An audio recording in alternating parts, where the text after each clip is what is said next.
On connaît tous ce refrain, étudie bien, aie de bonnes notes et tu trouveras un bon job stable et sûr. C'est un peu le conseil qu'on a tous entendu, une sorte de formule magique pour réussir sa vie, transmise de génération en génération. Mais la grande question aujourd'hui, c'est est-ce que ça marche encore ou est-ce que sans qu'on s'en rende compte, c'est devenu une recette pour la galère? C'est vraiment la question centrale de père riche, père pauvre.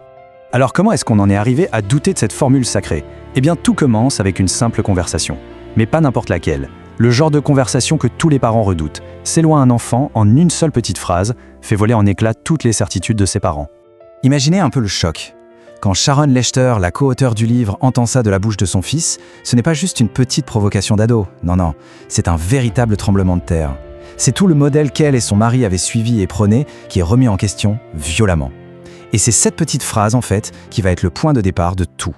Et pour bien comprendre, il faut savoir que Sharon Lechter et son mari, ils étaient la preuve vivante que cette formule marchait. Elle, c'était une comptable réputée, lui un avocat respecté, le couple parfait qui a suivi les règles à la lettre et qui a réussi. Enfin, c'est ce qu'ils croyaient.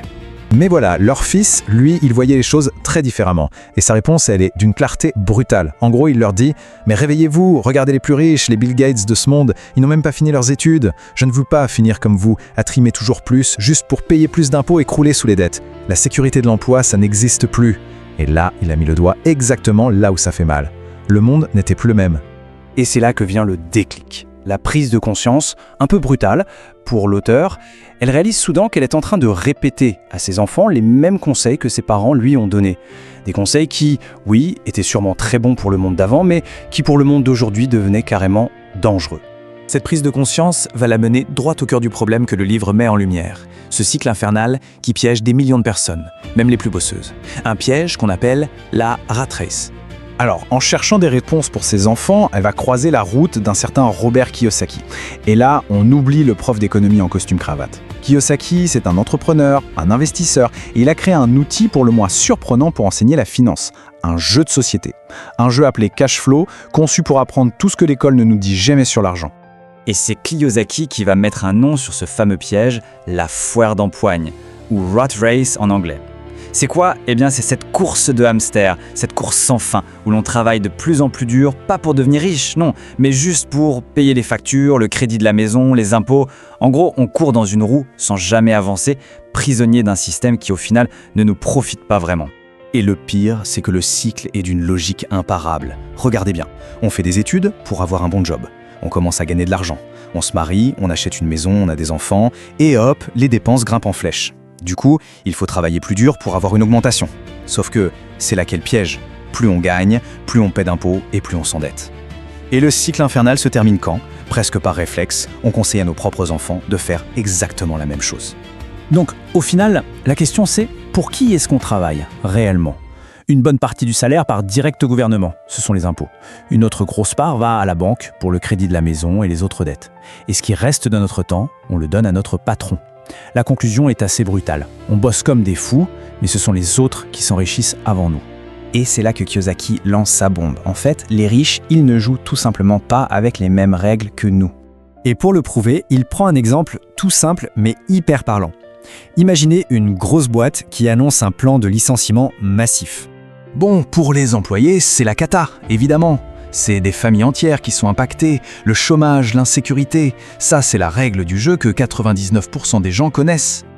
Mais pendant que ce drame se joue, il se passe un truc complètement fou à la bourse. Un truc totalement contre-intuitif. Pour les investisseurs, cette nouvelle est excellente. Moins d'employés, ça veut dire moins de coûts, donc plus de profits. Et le résultat? L'action de l'entreprise s'envole. Ce qui veut dire que, au final, les actionnaires, les propriétaires de la boîte, deviennent plus riches. D'un côté, les employés perdent tout, de l'autre, les propriétaires gagnent gros. C'est le même événement, mais deux réalités complètement opposées. Et c'est ça le point clé. Ce que Kiyosaki explique, c'est qu'il n'y a pas une seule jeu de l'argent. Il y en a deux. Il y a les règles du jeu pour les riches, celles qui leur permettent de s'enrichir encore plus, et puis il y a les règles pour tous les autres. Le problème, c'est que la plupart des gens suivent ces règles sans même savoir qu'ils ne jouent pas dans la même cour. Et pour nous faire comprendre cette différence fondamentale, Kiyosaki va utiliser une image très forte, celle de ses deux pères. Et ça, c'est vraiment le cœur de son message. Alors, d'un côté, il y a son vrai père, qu'il appelle son père pauvre, attention, c'était un homme brillant, très éduqué, haut fonctionnaire. Son mantra, c'était « travail pour une bonne entreprise ». Et de l'autre côté, il y a le père de son meilleur ami, son père riche. Lui, c'était un entrepreneur, et son conseil était radicalement différent, possède l'entreprise. Et ces deux philosophies, ça donne deux visions du monde complètement opposées. Le père pauvre, il avait peur du risque, il cherchait la sécurité à tout prix. Le père riche, lui, il n'évitait pas le risque, non, il apprenait à le maîtriser. En gros, le premier travaillait pour le système, le second, il apprenait à posséder le système.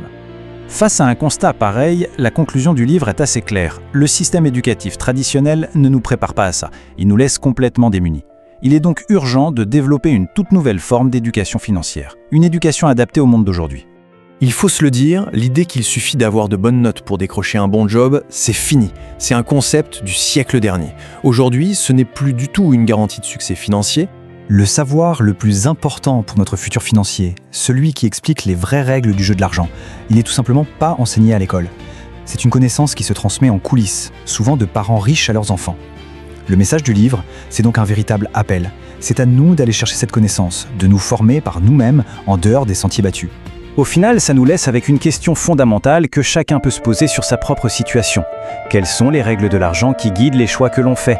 Est-ce que ce sont celles du père pauvre, qui privilégie la sécurité de l'emploi et le fait de travailler pour quelqu'un d'autre ? Ou est-ce que ce sont plutôt celles du père riche, qui sont axées sur la création d'actifs, la maîtrise du système et, au bout du compte, la recherche de la liberté financière ?